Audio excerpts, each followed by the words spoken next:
황궁하는 길 도중에 이제 문제가 생깁니다. 압살롬 죽었으니까 황궁하면 됐지요. 그런데 왜 문제가 생깁니까? 그러니까 인생입니다. 뭐가 다 된 것 같아도 또 문제가 생기고, 그래서 인생은 늘 문제투성인 것 같습니다. 그런데 오늘 이 세바가 난을 일으키는데 이렇게 처음에 성공한 것처럼 보이죠. 일이 잘 된 것 같이 보이는 게 19장 마지막부터 얘기해요. 19장 이제 40절부터 43절까지 사실 아무것도 아닌 감정 싸움이 유다 지파와 나머지 이스라엘 지파 간에 일어납니다. 그런데 이 감정 싸움은 참 이상해요. 그 감정 싸움을 이겼다고 무슨 이식이 생긴 건 아니거든요. 그런데 이권 싸움하고 마찬가지로 감정 싸움도 굉장히 해결하기 어렵습니다. 그래서 부부간의 싸움은 이권 싸움이 같으니까 되게 감정 싸움인데 그게 그렇게 힘들게 만드는 거예요. 부부를 감정 싸움이. 그래서 친구 간에도 그렇죠. 꼭 이권 때문에 그렇습니까? 이권이 개입 안 돼도 감정 싸움이 이권 싸움만큼이나 힘들어지는 거죠. 그러니까 이제 이게 이럽니다. 유다 지파를 제외한 이스라엘 사람들이 이제 왜 너희가 왕을 모시고 오느냐 이렇게 한 거예요. 그러니까 유다 사람들이 우리는 왕의 종친이다. 그리고 우리가 왕의 종친이라고 해서 왕에 뭐 얻어먹은 거 없다. 우리는 떳떳하다. 이렇게 말해요. 그 말은 다윗이 친인척에게 무슨 특혜 준 거 없다는 얘기죠. 또 그게 사실이고요. 이제 그런데 이스라엘 사람들이 열지파 얘기죠. 우리는 열지파다. 그리고 우리가 왕 모셔오자가 먼저 말했어. 우리 지난번에 다 나왔어요.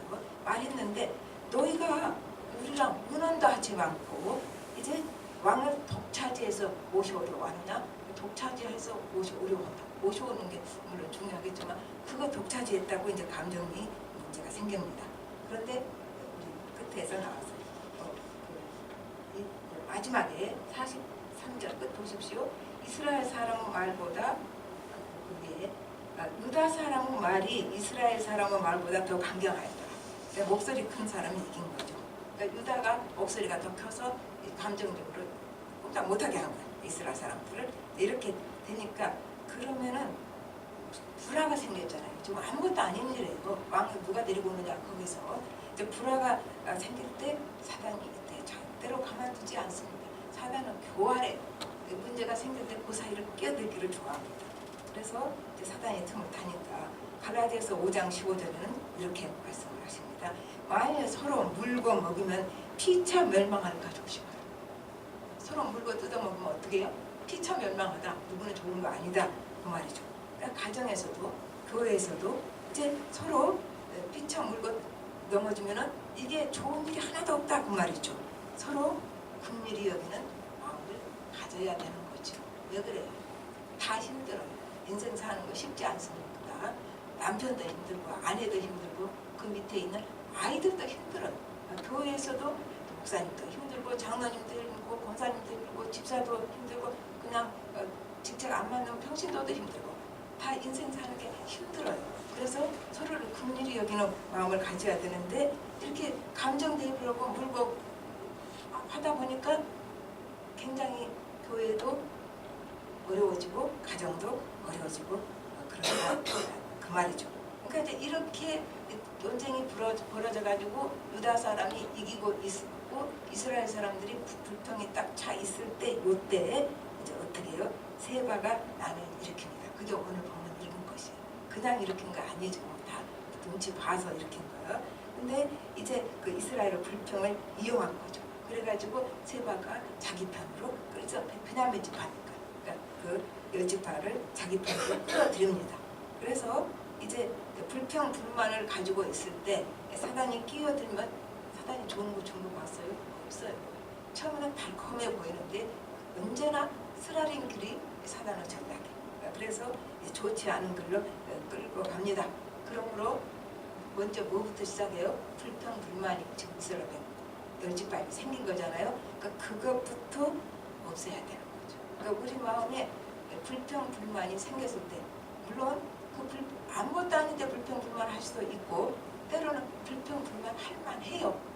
그렇잖아요. 그참 불평하게 생겼다. 그런 일이 생겼을 때도 그러니까 불평불만해라 그런 말 없어요. 그냥 불평불만은 우리에게 아무 이익이 없는 거예요. 그러니까 그냥 예수 이름으로 쫓아내버려야 돼. 우리가 못 쫓아내니까 그렇죠. 성령은 누구가? 그게 예수 이름으로. 그래서 우리가 못 쫓아내는 불평불만은 쫓아내야지 문제가 안 생긴다. 그런 말이죠.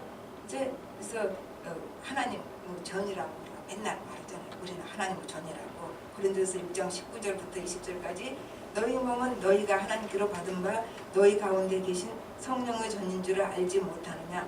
값으로 산 것이 되었으니 그런즉 너희 몸으로 하나님께 영광을 돌리라.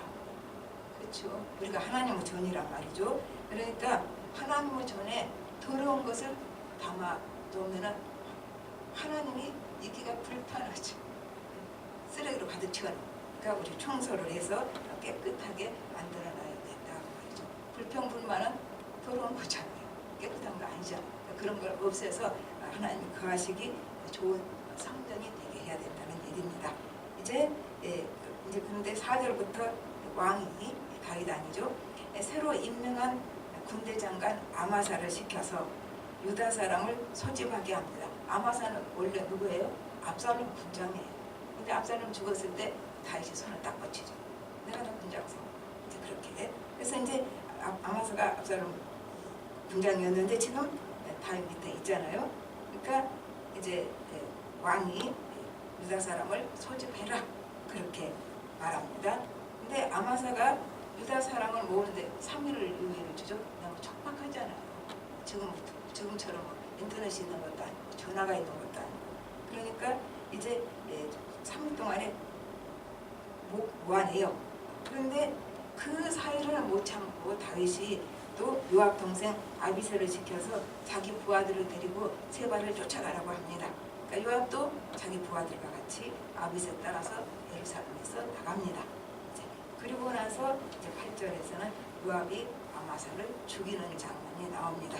그러니까 전에 이거는 요압은 이게 상습범이에요. 상습범. 어때 그러냐면 전에 사울의 아들 이스보셋을 군장 아브넬이 실권자였죠. 그러니까 자기가 왕을 쥐락펴락 했는데 그 아브넬이 다윗이 통일국가 세우는데 성공을 하니까 이게 안 되겠다. 그리고 다윗 아래로 들어가겠다고 협상을 합니다. 그러니까 다윗이 잔치를 하고 그리고 환대를 했지요. 그런데 이제 요압이 그러니까 자기 자리가 위태해진 거예요. 아브넬이 이제 들어오면. 그러니까 자기 동생을 아브넬이 죽였잖아요. 그러니까 자기 동생 죽인 걸 빌미로 해서 이제 아브넬을 죽였습니다. 그러니까 그때도 실권자가 될 수 있는 아브넬을 죽였잖아요. 이번에도 똑같은 아마사를 죽이고 맙니다. 그러니까 이제 우리가 이 8절에 보면 조금 이상한 대목이 나와요. 8절 한번 보십시다. 이제 8절에 기본 큰 바위 곁에 이름에 아마사가 맞으러 오니 그때 요압이 군복을 입고 띠를 띠고 칼집에 꽂은 칼을 허리에 맸는데 그가 나아갈 때 칼이 빠져 떨어졌다. 그렇죠? 칼이 빠져서 떨어졌는데 어떻게 칼을 주었을까? 그러니까 그 원문 해석은 칼이 그냥 빠졌더라. 그 해석을 충분히 그게 더 맞다. 나는 그 원문 안 봐서 모릅니다. 어쨌든 신학자들이 칼이 빠졌다. 칼집에 빠지다. 백이 좀 힘을 딱 줘야 되잖아요. 근데 살금에 칼을 빼먹었죠. 요압이 땅에 떨어진 건 아니고 이제 이렇게 됐어요. 그러니까 이제 아마사가 마중을 나옵니다. 왜냐하면 이 사람들이요 이종 사촌간이에요. 그러니까 아마사가 마중을 나오니까 당시 인사방법 오른손으로 이제 아마사 수염을 잡고 입 맞추는 척 하는데 요압이 왼손에 칼을 들고 있는 거를 빼 들고 있는 걸 아마사가 놓치는 거죠. 그러니까 왼손으로 칼을 빠져있는 칼을 잡고 이제 아마사를 창자를 찔러서 죽입니다. 아주 잔인하게 죽는 거죠. 인간의 시기심과 권력 우리가 이걸 볼 수 있어요. 수단 방법을 안 가립니다.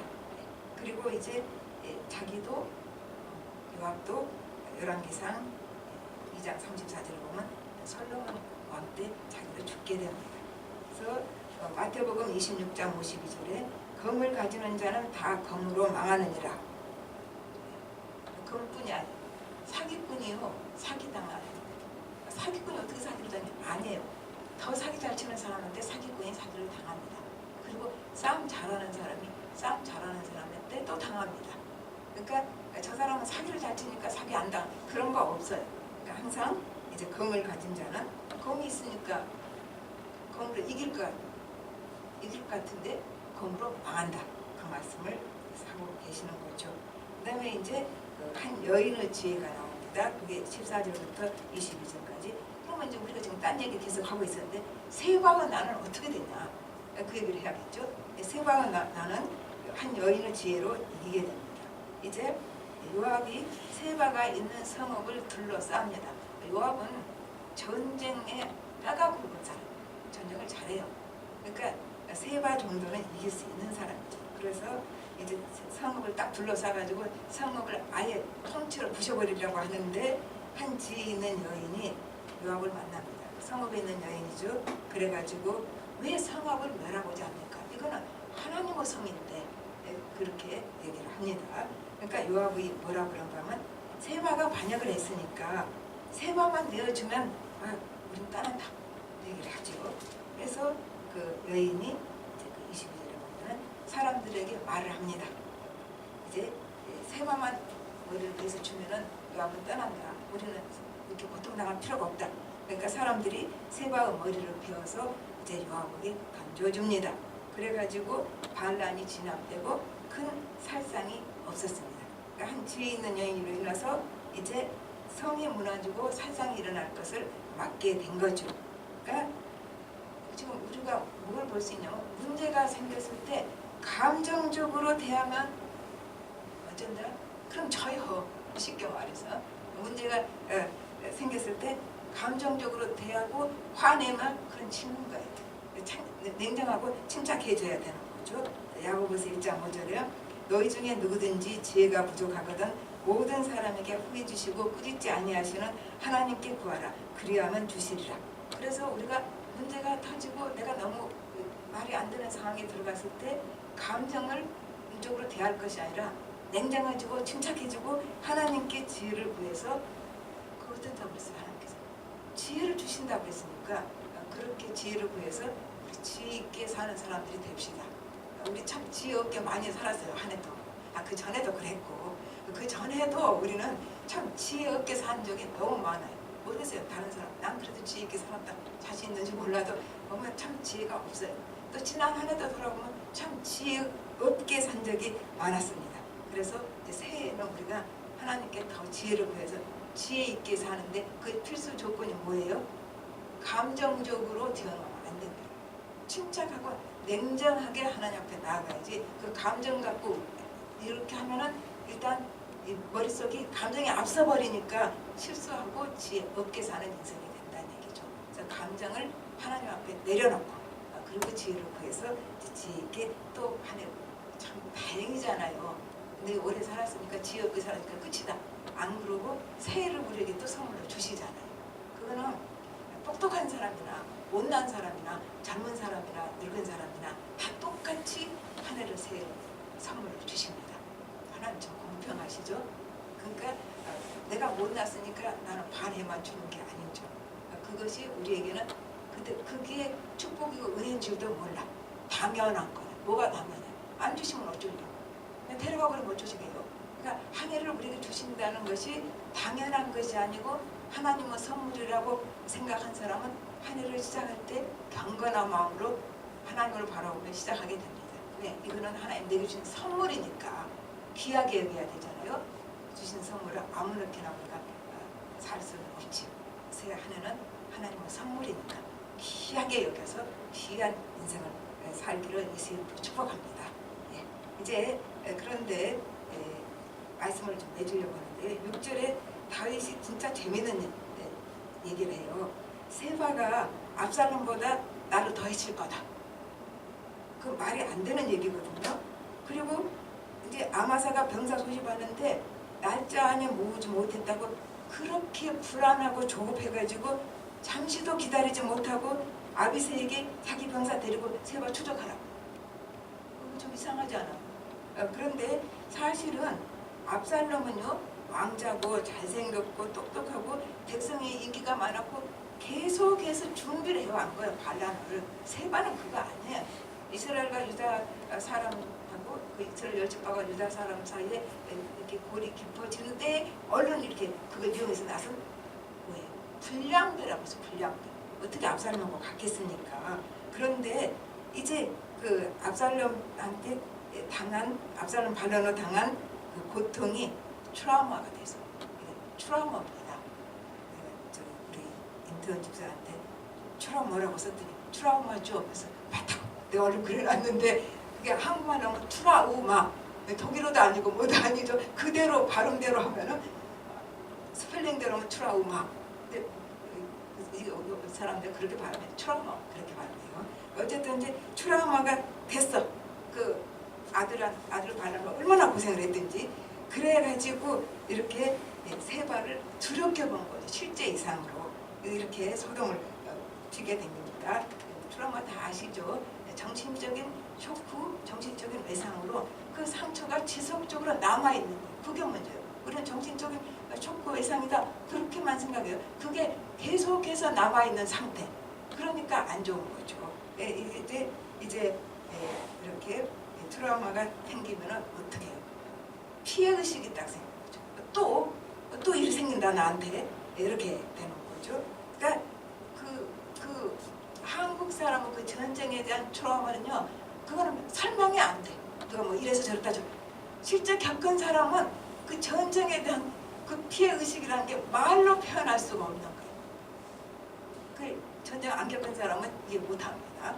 어쨌든 우리가 그 전쟁 얘기가 아니래도 뭐래도 이제 그 트라우마가 생기면은 피해의식이 생겨가지고 모든 게 두려워져요. 두려움은 어떻게 해요? 감정적으로 대응합니다. 이게 냉정해진다는 건요, 두려움을 딱 끊어야 냉정해지는 거예요. 두려우니까 감정적으로 대응할 수밖에 없다. 이제 그래서 우리가 이 트라우마는 어떻게 해야 돼요? 육체적인 상처 질병처럼 우리가 뭐 기도하잖아요. 똑같아요. 트라우마도 하나님 앞에 내놓고 치료를 받아야 돼요. 상처니까 그 치료를 봐야 되는 거고, 이제 그 과거에 받았던 모든 상처들은 다 지워버려야 돼요. 주님 앞에서 치료받고 지워버려야 돼요. 다 지워버리면 안 해요. 중요한 것을 남기기 위해서 다른 거 다 지워버려요. 중요한 게 뭡니까? 주님이 내게 향하신 일, 나를 구원하신 일. 예수님 아니면 여기 우리 아무도 없어요. 그렇잖아요. 나는 존재하지도 않을 거예요. 하나님이 내게 하신 일, 그 일 때문에 내가 지금 여기 있잖아요. 그러니까 그 일을 잘 기억하고 그 중요한 일을 붙들기 위해서 쓸데없는 그 트라우마들, 그 정신적 외상들 다 있어요. 그거 없는 사람 하나도 없으니까 그런 거는 다 치료받고 지워버려야 된다 그 말이죠. 다 지워버리라고 하니까 하나님 하신 일까지 지워버려. 그건 안 돼요. 여러분이 어떻게 하나님 때문에 살아남았는가는 꼭 기억해야 돼요. 그러니까 중요한 것을 지키기 위해서 쓸데없는 것, 쓸데기 없는 거는 다 치료받고 지워버려야 되는 겁니다. 그래야지 한 해를 잘 마무리를 짓게 되는 거죠. 그리고 또 하나 있어요. 우리 항상 내가 또 당해?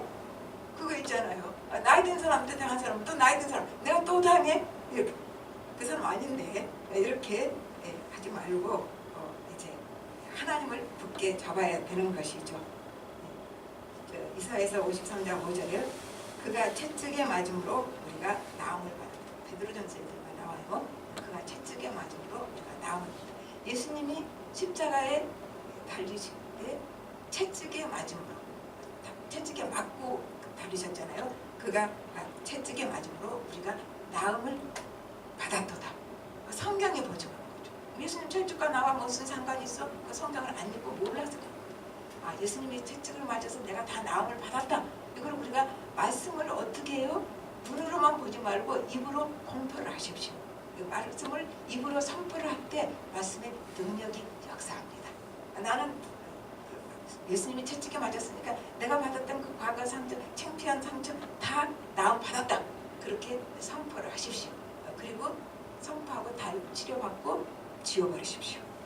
이제 그렇게 되면은 과거 당한 일로 더 이상 두려워하지 않습니다. 또 것부터 다 지워버리고 이제 두려움에서 벗어나야 됩니다. 자, 요한일서 4장 4절 자녀들아 너희는 하나님께 속하였고 또 그들을 이겼나니 이는 너희 안에 있는 이가 세상에 있는 자보다 크심이라. 우리 안에 우리가 하나님을 모시고서 아무리 가슴이 적은 사람도요 하나님은 너 가슴 적어서 내가 못 들어가겠다 안 하죠. 예수님을 영접하면 하나님이 내 안에 계시고 그 크신 하나님이 내 안에 계시고 또 이제 하나님께 우리가 속해 있기 때문에 뭐라 그랬어요? 이겼다 그랬죠. 그들을 이겼다. 그러니까 우리 하나님은 우리 안에 모신 사람은 이제 하나님이 어떤 것보다 크시니까 그 말은 하나님이 제일 세니까 하나님 가장 강하고 가장 능력이 있으니까 세상에 있는 어떤 일보다 우리가 더 다 이길 수 있는 사람들이다 그 말이에요. 우리가 이길 수 있는 사람들인데 맨날 지고 패잔병으로 사는 거예요. 주님을 우리 안에서 모시고 그 내 안에 계신 하나님이 나를 통해서 능력을 발휘하는 걸 누가 막아요? 뭐 누구 때문에? 내가 막는 거예요. 내가. 이제 그러지 말고 내 안에 계신 하나님이 세상에 있는 사람보다 더 크시 문제와 사단의 세력과 모든 것 다 합해서 보다 크시기 때문에 우리가 능히 하나님을 모시고 이제 이기는 사람 되십시다. 다 같이 기도하겠습니다. 하나님 아버지 주님 은혜를 감사를 드립니다.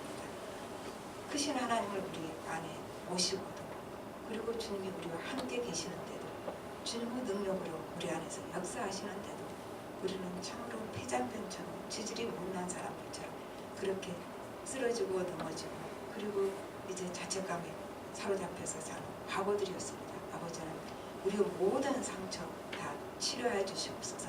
올 한 해뿐만 아니라 과거에 받았던 모든 마음의 상처는 다 치료해 주시고 주님의 십자가 앞에 내려놓고 이제는 주님이 내게 하신 일만 생각하고 주님이 내게 앞으로 하실 일만 기대하며 사는 그러한 사람들 되게 하여 주시옵소서. 모든 말씀 예수 이름으로 기도합니다. 아멘.